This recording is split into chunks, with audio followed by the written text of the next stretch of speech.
नमस्कार। मैं हूं आपके साथ अंकिता दुगर। आप सभी का स्वागत करते हूं हमारे स्पेशल कार्यक्रम में।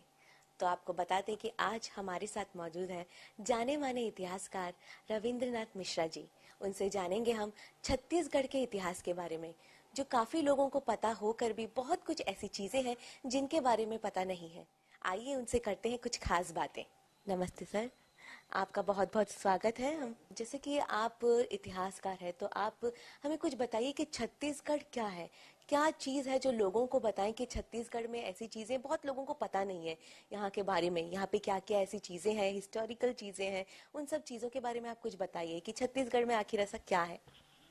छत्तीसगढ़ों का गढ़ छत्तीसगढ़ देश का एक ऐसा भूभाग है जो उत्तर दक्षिण पूरब पश्चिम की संस्कृति को समन्वित करके एक सांस्कृतिक या भावात्मक एकता को आगे बढ़ाता है। ये ऐसा अंचल है जहाँ हिंदुस्तान के प्राय हर प्रांत से लोग यहाँ पर आए हुए हैं। या मैं कहता हूँ कि हिंदुस्तान के हृदय स्थल मध्य प्रदेश को स्पर्श करते दक्षिण पूर्व का यह क्षेत्र है, और इसीलिए इसका गौरव अतीत से अद्यतन अगर हम छत्तीसगढ़ की बात करें तो हम देखते हैं कि वास्तव में प्रागैतिहासिक युग से लेकर के पाषाणकालीन या आगे चल करके हम देखेंगे कि रामगिरी के जो नाट्यशाला है विश्व प्रसिद्ध है, शिला लेख है, ये सब करते हुए आगे बढ़ते हैं तो ये वैदिक काल की बहुत सारी चीज़ें हैं। और रामायण और महाभारत युग की बात हम करते हैं तो देखते हैं कि रामायण युग में भी छत्तीसगढ़ का ये राम वन गमन की बात आप सुने होंगे, तो उसका भी एक विशेष महत्व है। पहले ये क्षेत्र दक्षिण कोसल महाकांता दंडकारण्य तो दक्षिण का कहलाता था, कांकेर बस्तर का, तो इस रूप में जाना जाता था। तो पश्चिमी उत्कल का, पूर्वी विदर्भ का और गोंडवाना का क्षेत्र, तेलंगाना का, आंध्र का, ये सबसे जो आसपास इससे संपर्क में रहा है। तो ये मान के चले कि अच्छा, मैं एक इतिहास का देता के नाते इस चीज़ को एक भी कहता हूँ अध्येताओं को कि छत्तीसगढ़ जो है यहाँ मैं दो काल मानता हूँ, प्राचीन और अर्वाचीन। इसलिए कि यहाँ पर कलचुई राजाओं ने देश में सबसे ज़्यादा समय तक राज किया था, लगभग सन 875 से 1741 तक। और इनके राजकाल में भारतीय इतिहास का तीनों काल स्पर्श करता है, प्राचीन काल, मध्यकाल और आधुनिक काल। तो मैं मध्यकाल को इसलिए हटा के बात करता हूँ क्योंकि कोई भी दिल्ली का सल्तनत या मुगल सूबेदार यहाँ आकर के राज नहीं किया था। तो यहाँ इसीलिए यहाँ की संस्कृति जो है बाह्य आक्रांताओं से सुरक्षित रही। और क्या है कि गिरी श्रृंखलाओं से आविष्टित है, वनाच्छादित है, तो इस प्रकार से काफ़ी नैसर्गिक छटाओं से युक्त है, तो यह क्षेत्र सुखी रहा। और मैं ये भी कहता हूँ कि अगर हम ज़्यादा धातुओं को न गिनाएं खनिज को, तो मैं एक शब्द कहता हूँ कि चांदी को आप अलग कर दीजिए, बाकी हर धातु छत्तीसगढ़ में है। हीरा है, सोना है, तांबा है, कोयला है, जस्ता है। तो ये इतना धनाढ्य क्षेत्र है हर दृष्टिकोण से कि निश्चित रूप से यानी आज देश में एक छोटा राज्य होते हुए भी काफ़ी महत्वपूर्ण इसका है।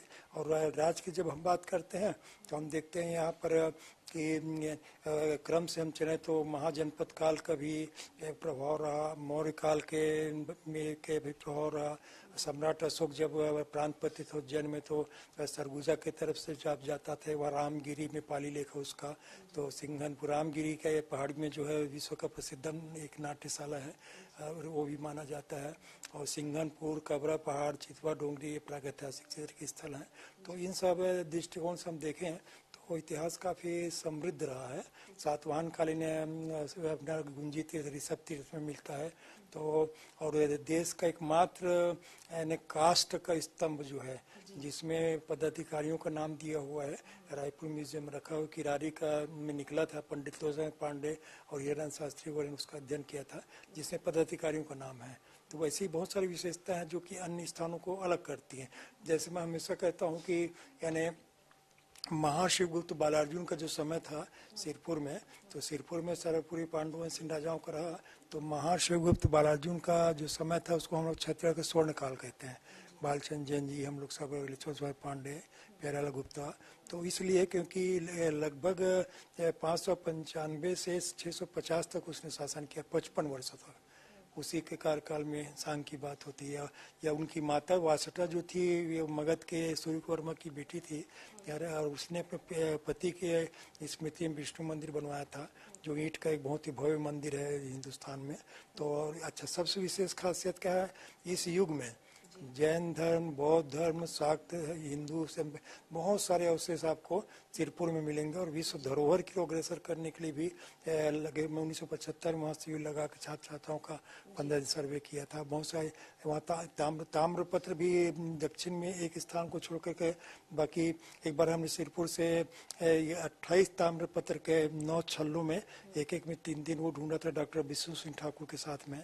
तो ऐसे करते हुए सिक्के जैसे हमने ढूंढा आरंग में, गुजरा गांव में, या आरंग में कि आहत सिक्के जो थे हिंदुस्तान का सबसे पुराना ईसा पूर्व 8वीं सदी माना जाता है। कुमार गुप्त का इकलौता सिक्का आरंग से मिला था। सिक्का की दृष्टि से आरंग जो है हमारे छत्तीसगढ़ के एक महत्वपूर्ण कड़ी के रूप में हमको दिखाई देता है, या जिसको हम कहें कि महानदी घाटी की सभ्यता के विकास में इसका महत्वपूर्ण योगदान था। तो ऐसे बहुत सारे जैसे प्रसंग मिलते हैं जिसमें हम इसको क्षेत्रीय राजवंशों में यहाँ पर एक राज ऋषि तुल्य कुलवंश का नाम आता है जो देश में और कहीं नहीं आता, उसका ताम्रपत्र मिला था तारंग से, खारवेल वगैरह के संदर्भ समय का हो। और इन विशेषताओं में हम देखते हैं तो काफ़ी कुछ छत्तीसगढ़ की अपनी एक अलग पहचान होती है।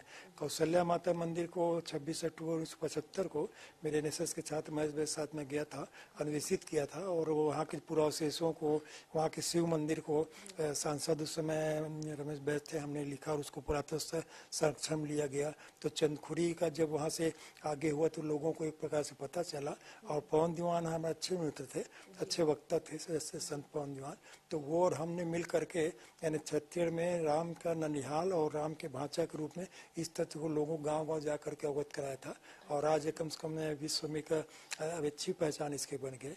यहाँ तक कि एक बार अयोध्या मंदिर के जो वरिष्ठम है नित्य गोपाल जी, तो वो आए थे, तो उनको लेकर मैं संग में गया था डॉक्टर प्रदीप शर्मा के साथ में, तो उनको हमने दिखाया था। तो देखते ही देखते आज एक भव्य स्वरूप ले लिया वहाँ पे। और देश में पहले हिंदी गेजेटियर लेखक पंडित केदारनाथ ठाकुर माने जाते हैं।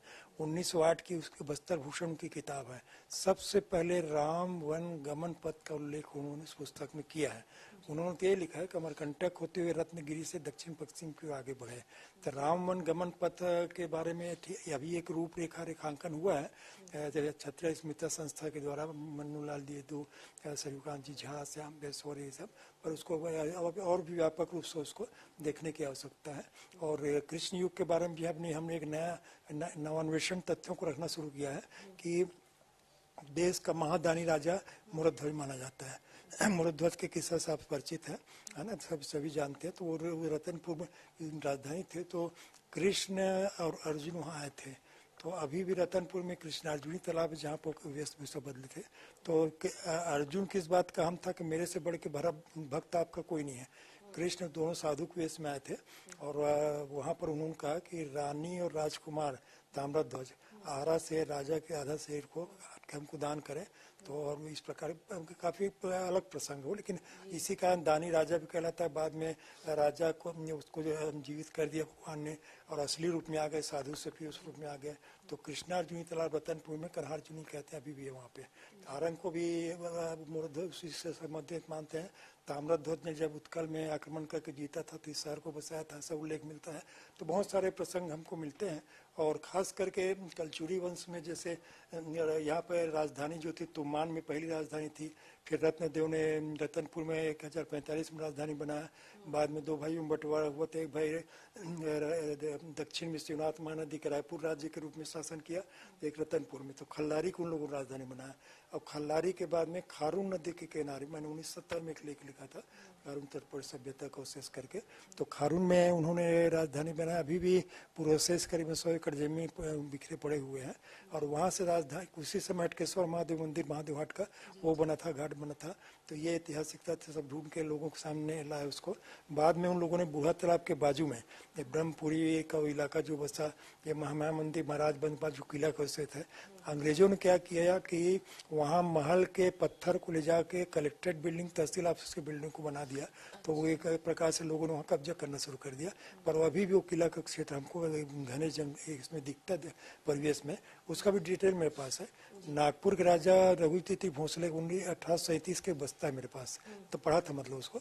तो उसमें रायपुर के तालाब को किस राजा ने कब बनाया, किस रानी ने, बूढ़ा तालाब में बूढ़ा राजघाट था, तो ऐसे नए नए जानकारियाँ मिली हुई हैं तालाबों के शहर रायपुर के बारे में कि आश्चर्य लगता है। दो चीज़ मैं देखता हूँ कि हिंदुस्तान में जो अपने आप में अद्भुत है, एक यहाँ खो खो तालाब है पुरानी बस्ती में।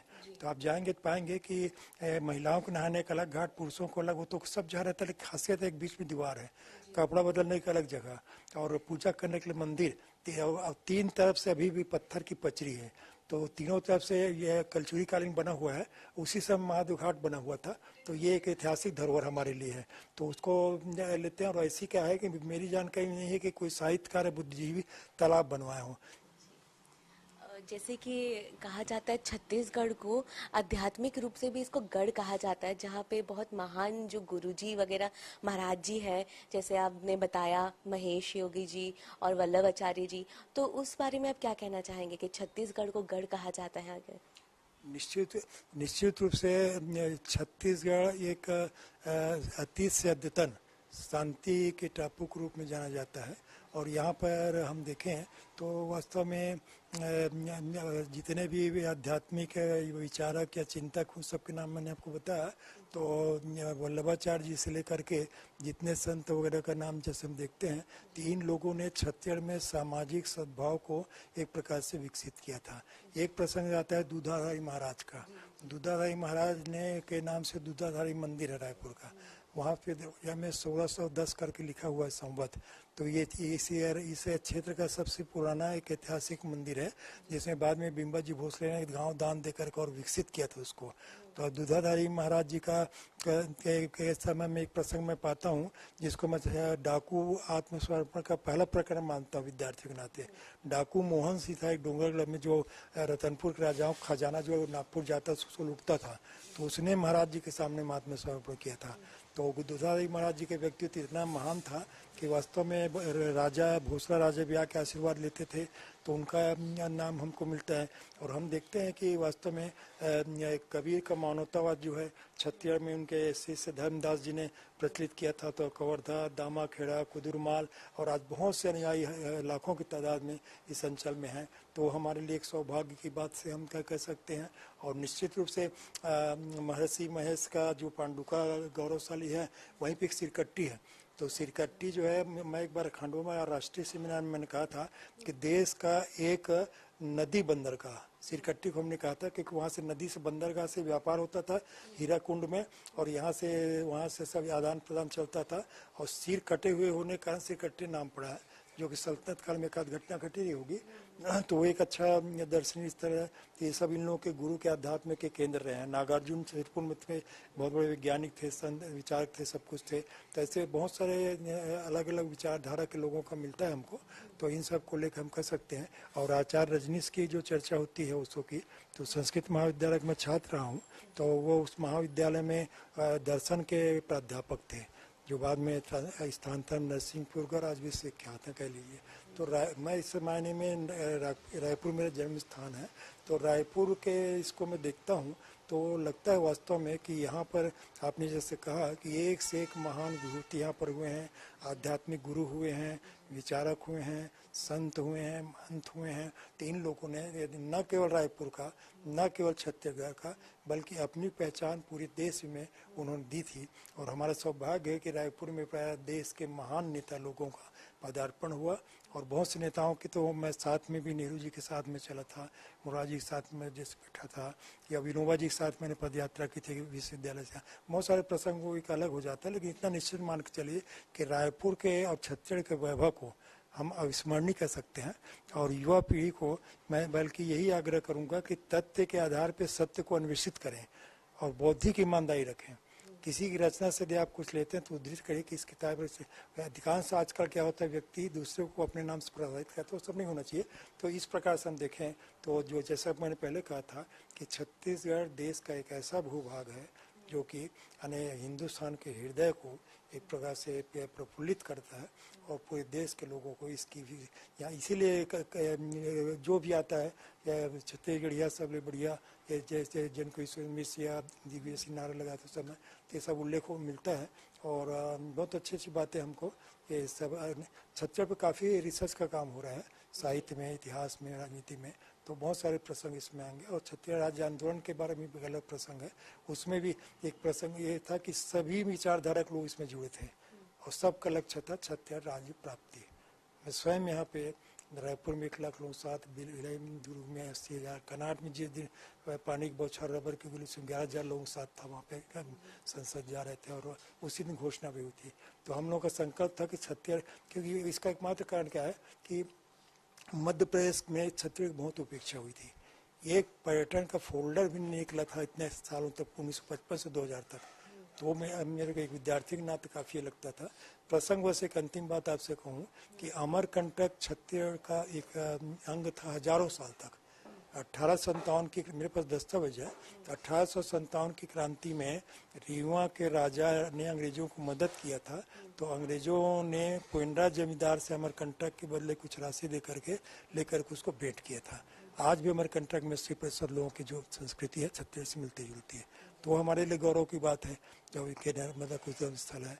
और वो अमरकंटक में क्या था, जैसे बनारस में लोग जाते हैं कलकत्ता, आसाम या इधर के लोग के अंतिम समय में, तो रतनपुर का राजा, क्षत्रिय का राजा अंतिम समय में अमरकंटक में जाके प्राण त्यागते थे। तो ये अमरकंटक जो आध्यात्मिक भूभाग है वह भी हम लोग का, मैंने दोनों शासन को सुझाव दिया था कि हमको क्षत्रिय भवन बनाने दीजिए और नर्मदा जहाँ से निकली से 1 किलोमीटर थोड़ा सा क्षत्रिय को वहाँ डेवलप करने दीजिए, बाकी तो पूरा नर्मदा आपका ही है। तो एक विचारधारा को सामंजस्य करके कुछ को अच्छा विकसित किया जा सकता है। तो अमरकंटक भी हमारे लिए गौरव रहा है। और संबलपुर हमारे पास 1905 तक था, क्षत्रिय जिला था वो, बिलासपुर, रायपुर, संबलपुर। तो वो सुरेंद्र साहब वहाँ हुए थे जिन्होंने काफ़ी नाम कमाया। सुरेंद्र साहब सिरगढ़ में, मैं सुरेंद्र साहब को पहला क्रांति राष्ट्र मानता हूँ जो कि 1828 से 84 तक अंग्रेजों के खिलाफ थे। मैं उनकी सिरगढ़ किले में इसलिए चाहा कि मैं क्षत्रिय के एक शहीद यहाँ पे उनको नमन करने के लिए। तो सुरेंद्र साहब एक से एक वीरों की धरती है, एक से एक विद्वानों की धरती है, एक से एक आध्यात्मिक गुरु की धरती है और एक से एक शिष्यों की भी धरती है। उस परंपरा को आगे लेते हुए हम एक प्रकार से सर्वधर्म समभाव और बिल्कुल निष्पक्ष रूप से पूर्वाग्रह हट करके हम रहेंगे तो क्षत्रिय का सर्वांगीण विकास है। क्षत्रिय का सर्वांगीण विकास 247 की बात करते हैं तो देश का भी सर्वांगीण विकास होगा। तो इस प्रकार से हम देखते हैं कि वास्तव में हमारा अंचल गौरवशाली है। सर, आपकी उपलब्धियों के बारे में कुछ हमें बताइए। फोटोज़ के बारे में, कब क्या लिया गया है, कौन से फोटोज़ पुराने यहाँ पे दिख रहे हैं, तो आप कुछ बताइए इन सब के बारे में। मेरा जो व्यक्तिगत संग्रहालय जो है जनकवि सुरेंद्र रघुनाथ मिश्र क्षत्रिय शैव अन्वेषण संस्थान का, तो एक मैंने यह संग्रह करके काफ़ी परिश्रम पूर्वक इसको बनाया है।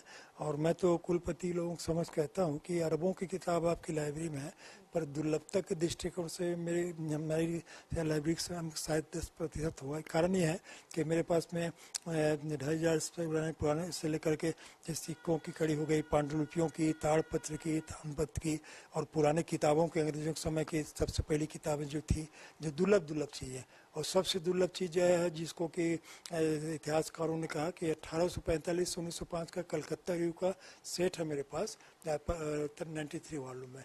तो ऐसे स्वतंत्रता आंदोलन की बहुत सारी कड़ियाँ हैं, पांडुलिपियाँ हैं, तौरीख है, राजाओं की है, अन्य पांडुलिपियाँ, तो सब देश विदेश के सवाल आते हैं। सैकड़ों विद्यार्थी, मीडिया वाले मेरी इस लाइब्रेरी से लाभ लेते हैं। और यही कारण है कि देश विदेश में जहाँ कहीं मैं जा गया तो मैंने क्षत्रिय के गौरव को रेखांकित किया। सम्मान में भी इतना कुछ रहा कि वास्तव में बहुत सारे यहाँ पे इसको मैं मिनी संग्रहालय के रूप में कहता हूँ इस कक्ष को। तो यहाँ बहुत सारी चीज़ें हैं।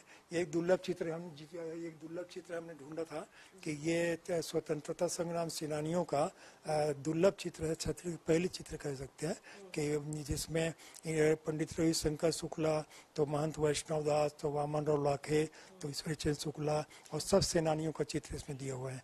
अभी हाल में मैंने एक चित्र और अपने संग्रहालय में लाया है जिसमें आप देखेंगे कि सरदार वल्लभ भाई पटेल, पंडित मदन मोहन मालवीय और उसमें रविशंकर शुक्ला, वामन राव लाखे और बैरिस्टर छेदीलाल और काफ़ी उस समय के युग के राष्ट्रीय विद्यालय के छात्रावास के उस संदर्भ में आए थे उद्घाटन समय में। तो इसी प्रकार से बहुत सारी राष्ट्रपति जी के साथ में जब आए थे शिक्षकों के साथ में एक चित्र हम लोगों ने किया था। तो ऐसे बहुत सारे प्रसंगों से वो जो चित्र आप देख रहे हैं कृष्ण का, तो वो 100 साल पुराने रवि वर्मा का चित्र है, जिसको मैंने बल्कि व्हाट्सएप में दिया था कि जब प्रधानमंत्री इंग्लैंड ने कार्यभार ग्रहण किया था तो यही चित्र उनके बैठक में लगा हुआ था। इंग्लैंड के प्रधानमंत्री को वो रवि वर्मा का दुर्लभ चित्र है वो कृष्ण भगवान का। तो इस क्रांतिकारियों के दुर्लभ चित्र को मैं गौरवशाली मानता हूँ। पंडित परमानंद जो 35 साल जो कष्ट भोगते रहे, 23 साल अंडमान निकोबार में थे। मनमथनाथ गुप्ता है उसमें, भगत सिंह के भजते परमजीत हैं, गांधी जी के पौत्र हैं, जो इतिहासकार भी हैं, मंगल पांडे के प्रपौत्र। ये सब दुर्लभ चीज़ें हैं जो संजोग से मैंने सब एकत्रित करके रखी हैं। और ताड़पत्र भी मेरे पास बहुत सारे हैं, हालांकि मैं उड़िया नहीं पढ़ सकता तो उसको देखूंगा जो पढ़ने आ जाए। ताड़पत्र है, पुरानी पांडुलिपियाँ हैं, रानी दुर्गावती के समय कुछ कुछ पांडुलिपियाँ हैं। उस समय पांडुलिपियों में स्वर्ण से चित्र बनाते थे, वो चित्र के प्रति भी है। तो ऐसे काफ़ी कुछ है और विद्यार्थियों को मैं सहयोग प्रदान करता हूँ और इस प्रकार से मेरे को खुशी होती है, एक आत्मिक खुशी होती है अगर मैं किसी लिए कुछ कर सकूँ तो। तो सर, पहले के छत्तीसगढ़ में और अभी के छत्तीसगढ़ में आपको क्या फर्क दिखाई देता है? पहले के छत्तीसगढ़ में और आज के छत्तीसगढ़ में समय के साथ एक परिवर्तन हुआ है, क्योंकि हमने ये महसूस किया कि वास्तव में छत्तीसगढ़ तो अभी भी सद्भावनाओं का गढ़ है, सामाजिक सद्भाव का गढ़ है। पर हुआ ये है कि बाद में जो एक यानी राज्य बनने के बाद विशेष करके जो एक व्यावसायीकरण हुआ या अधिकाधिक लोगों ने आकर के एक अपने इस यहाँ के क्षेत्र को बढ़ाने की कोशिश की, तो उसमें जो एक अपनत्व का भाव था, लोगों के बीच में मिलने जुलने का, त्यौहार का, रीति रिवाज, रहन सहन का, तो वो भाव का एक अभाव मिलता है। मालूम मेरे घर के बाजू में दीवार के उस पास पड़ोसी है, तो वर्षों उनको समय नहीं रहता कि 2 मिनट मिल लें, चर्चा मैं पर मिल लूँगा, एक अलग प्रसंग है। तो गाँव में जो एक आत्मीयता पाएंगे, गाँव में जो संस्कृति पाएंगे, तो शहर में वो एक प्रकार से विलोपित हुआ है। मैं अपने वाक्य में एक बोलता हूँ व्याख्यान में कि आज लोगों की मानसिकता, चाहे अमेरिका का राष्ट्रपति हो, यहाँ का वार्ड मेंबर, अर्थ ही अर्थ है, बाकी सब व्यर्थ है। तो इसमें अगर स्व जोड़ देंगे स्वार्थी लोग आएंगे। राजमहल जसपुर में बैठा था, दिलीप सिंह जूदेव को जब ये वाक्य बोला तो उन्होंने यही कहा कि इनका इतना पसंद आया, उन्होंने विजिटिंग कार्ड में लिख लिया कि मैं जहाँ जा रहा हूँ आधा घंटा भाषण दे लूँगा। वैसे मैं कहता हूँ कि अहम और वहम से दूर रहो।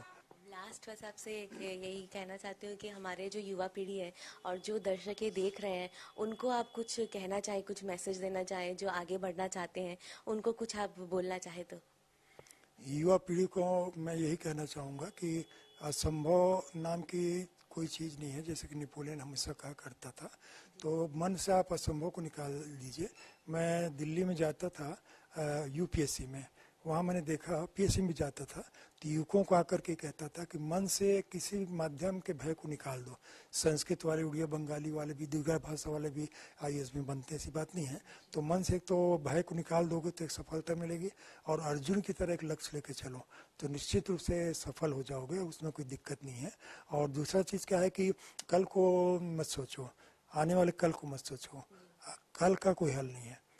आज को देखते हुए हम आगे बढ़ेंगे। हमेशा एक सकारात्मक सोच रखो, हमेशा सकारात्मक। हम किसी की बुराई या नकारात्मक सोच के बदले में हम सकारात्मक सोच रख करके उसके अच्छाइयों को ग्रहण करें और आगे बढ़ें, तो निश्चित रूप से हम बहुत कुछ कर पाएंगे। आजकल जबकि ज़माना ही है कि अधिकांश लोगों में एक नकारात्मक सोच रखते। अगर कोई आगे बढ़ जाएगा, मैं आगे बढ़ जाऊँ, तो लोग यही कहेंगे कि आगे बढ़ गया हमारे बीच का व्यक्ति, इस पर प्रसन्नता नहीं होगी। वो ये कहना शुरू होंगे, यार ये तो गाँव को रहने वाला था, ये तो यहाँ का था। ये सब कहने समय बिता, इसको मतलब नहीं है। तो खुद भी अच्छे बनो, अपने आसपास को अच्छा बनाओ, और जहाँ तक हो सके युवा पीढ़ी से तो ये मैं यही कहूँगा जो मैं देख रहा हूँ। जैसे हिंदी में एक शब्द आता है साठोत्तर कविता, जैसे 1960 के बाद कविता मंत्र आया, तो मैं इसको 90 पीढ़ी कहता हूँ। टीवी वाले में, टीवी ने 90 पीढ़ी ने बहुत कुछ इनको बदल दिया, और आज मोबाइल ने बदल दिया। बदलो, पर इतना न बदलो कि अपने को भूल जाओ, अपने प्राण को गंवा दो। तो इसी स्थिति में थोड़ा रह करके चलो, तो निश्चित रूप से अच्छाइयों को ग्रहण करते हुए आगे बढ़ो तो सफलता मिलेगी। और इसलिए समाज सेवा करो, परोपकार करो, और सत्य का आचरण करते हुए आगे चलो, तो निश्चित रूप से जीवन में सफलता हमारे कदमों पर रहेगी। लोग बोलते हैं ना, तो स्थिति है।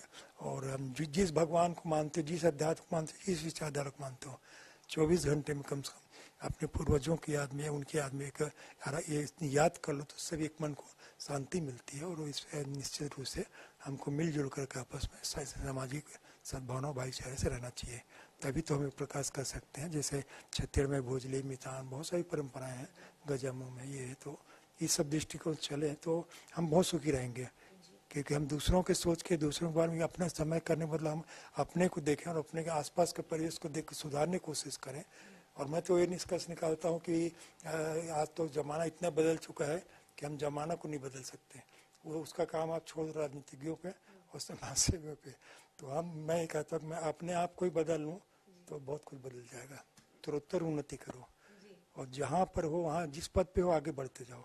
उत्तरोत्तर उन्नति करो, मंत्रियों बोलते मुख्यमंत्री बनो, राज्यपाल जो, तो उत्तरोत्तर उन्नति करो और शतकाधिक स्वस्थ रहो। सियान लोग बोलते हैं 100 साल जियो, तो 100 भी नहीं, मैं कहता शतकाधिक 100 साल ज़्यादा जीना तो तुम्हारे ऊपर है। तो इसलिए क्या है कि बढ़िया व्यस्त रहो, स्वस्थ रहो और जीवन में एक प्रकार से आध्यात्मिकता को भी सोचते चिंतन करते आगे बढ़ो, है ना। पढ़े लिखे आगे बढ़ो, छत्तीसगढ़ को देश को गढ़ो। बहुत बहुत शुक्रिया सर, बहुत अच्छा लगा आपसे बात करके, बहुत कुछ जानने को मिला, हमें बहुत कुछ पता लगा छत्तीसगढ़ के बारे में। बहुत अच्छा लगा आपसे बात करके, धन्यवाद सर। तो हमें बात की इनसे और बहुत कुछ पता लगा, हमने बहुत कुछ सीखने को मिला, छत्तीसगढ़ के बारे में पता लगा और बहुत कुछ चीज़ें हमें पता लगा। और इनसे बहुत अच्छा इन्होंने मैसेज भी दिया है युवा पीढ़ी को, तो बहुत अच्छा लगा। और ऐसे ही आपको आगे और भी प्रोग्राम दिखाते रहेंगे। जुड़े रहिए हमारे साथ TV24 के साथ। मैं अंकिता दुगड़, कैमरामैन नरेंद्र के साथ, रायपुर।